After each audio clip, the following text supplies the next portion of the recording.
Well, it is Adoption Awareness Month, and according to AdoptiveFamilies.com, 10% of adoptions fail before they can be finalized. That, of course, can be devastating for those who are looking to become parents. But I have Nicole Rogers joining me now, author of the new book, 13, One Woman's Sacred Journey to Discovering Her Greatest Power, talking about how even the largest setbacks shouldn't keep you down. Thank you so much for joining me, Nicole. Thank you so much for having me, David. It is such an honor to be here. Thank you. And well, one of the main themes in this book is talking about tests of faith. You know, this is Adoption Awareness Month. So how did faith tie into being an adoptive parent, and what are some of the risks that you encountered? Oh, great question. So I will share with your audience that my journey to parenthood has been an 11-year journey. It began with my first marriage, thinking that that was where I was going to create my family. And after a year and a half of trying, I went through a devastating divorce. So then it was healing from that and being very clear to find a life partner that had this same value, that truly wanted to create a family as much as I did. So that took some time because I was dating for the first time in my life at 38, and wow, is it awkward. Um, but then when I did find my life partner, then I was in my early 40s. And so there was an urgency, you can imagine. Mhm. And we tried naturally, and then we tried IVF, and IVF failed. And then I actually got pregnant naturally and thought, oh my goodness, this is it. And then had a miscarriage. Mm. And so after that, it was very clear that we were going to move forward with adoption. Adoption is something that I have always been open to. Even in my 20s and 30s, I always said that. So I know the universe was listening.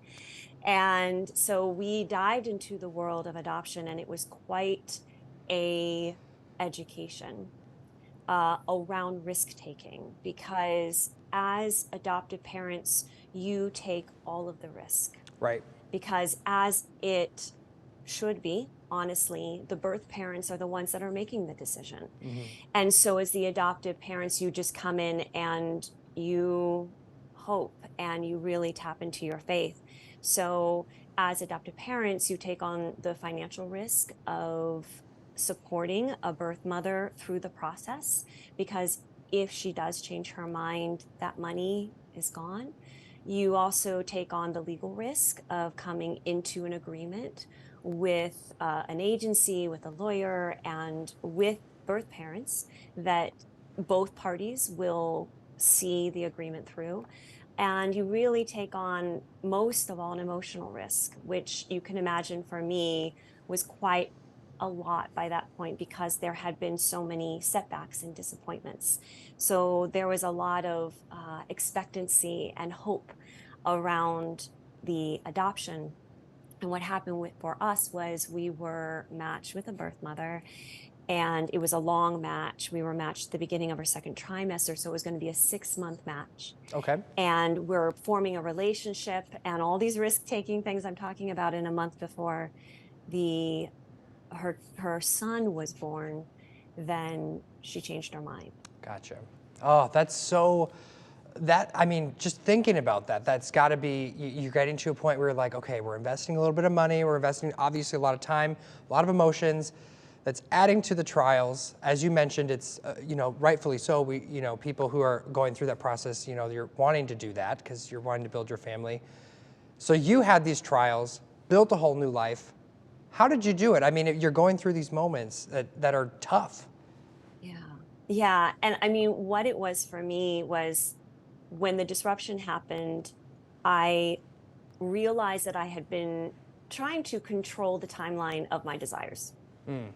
And I knew that I needed to surrender. I really needed to surrender to more of a divine timing, realizing that it did, like, and trusting that our child is our child.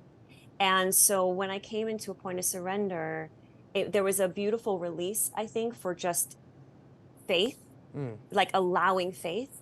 And we got the call in January of this year and became parents. And I will tell you that when we held our daughter, I knew why the disruption happened, because that Oh, wasn't our son. Right? His journey was to be with his birth mother, but this was our daughter. And so it really comes back to that test of faith Yeah. and placing your attention there. And as far as me being able to create a whole new life, it really was learning to trust what I call the voice of 13, which is that quiet voice within, which is the voice of wisdom. So for me, my book is about the year that my life went up in flames, Okay. burning to ash, all of who I thought I was. And in 1 year's time, I went through a devastating divorce. I was in 2 car accidents. I lost a dear Oh my friend to a heart gosh. attack, and I was robbed. Oh my no. Oh gosh. Yeah. And in the face of that was this voice that came up, which was for me saying, you need meditation. Yeah. And so it was really a voice that was leading me towards creating the life I wanted, because the truth was that I had built up this career and marriage and persona that wasn't working. And so I talk about a 13 as being this divine storm, that it really is this opportunity to create the life you desire, and that it is in the ashes that you will gain the clarity for what you actually want. Yeah. So it can be this amazing opportunity to go, wow, things weren't working, but if I have now discovered, because this is what a 13 does, it allows you to discover how powerful you are. Yeah. So But this that third voice of wisdom, yeah. Yeah, that number 13 though, I mean, if you think about it like Friday the 13th or, 13 is usually not a lucky number when people think about it. So, talk more about that number and why it really did work for you. So did you know that the number 13, actually, its roots are ones of great power and sacredness and feminine energy?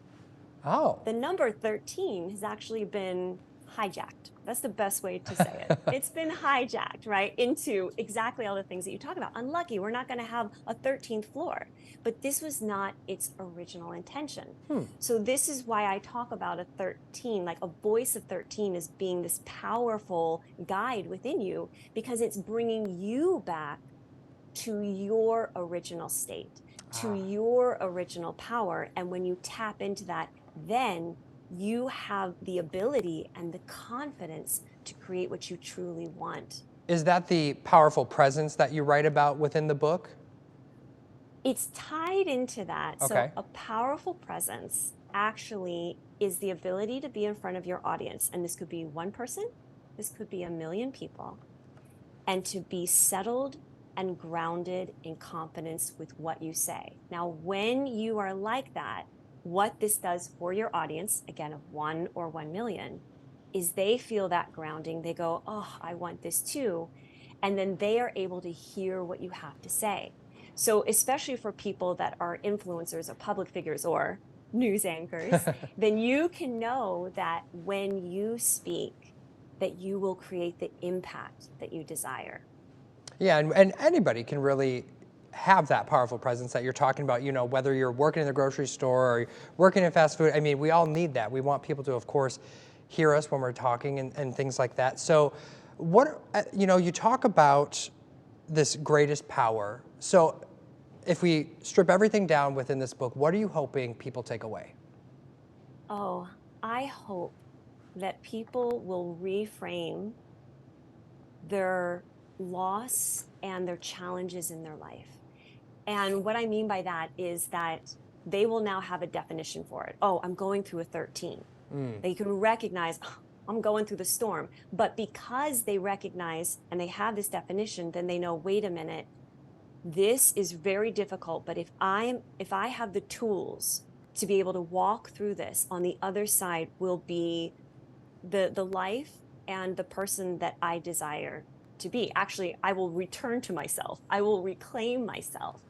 So it is my hope with this book is that people walk away recognizing, one, they are powerful, and two, that the next challenge that comes, they can overcome it. And here is an example. I vulnerably share Yeah. all aspects of this, and to say I'm very honest in what I'm saying, and to say, look, here's an example. Here's what it looks like. And here are some tools for you to know you're not alone. And this is actually a beautiful fork in the road for you to create the life that you desire. Yeah. You're not alone. It's actually normal to live and have those 13s in life. This is coming at a very, unique time of year. It's the end of the year. Maybe people felt that the year was a whole 13. So it's kind of an opportunity to sit back and reflect as the year winds down and think about how we want to, step into this next year. So where can people find your book? They can find my book at all major retailers, on Amazon, barnesandnobles.com, Goodreads. And if you would like to learn more about the book first, if you'd like to download some free chapters, you can go to 13thebook.com. So that's 13thebook.com. Perfect. Thank you, Nicole, so much for joining me today. Thank you so much for having me, David. Absolutely. And you can find a link to Nicole's book and more about her work by visiting our website, wqad.com.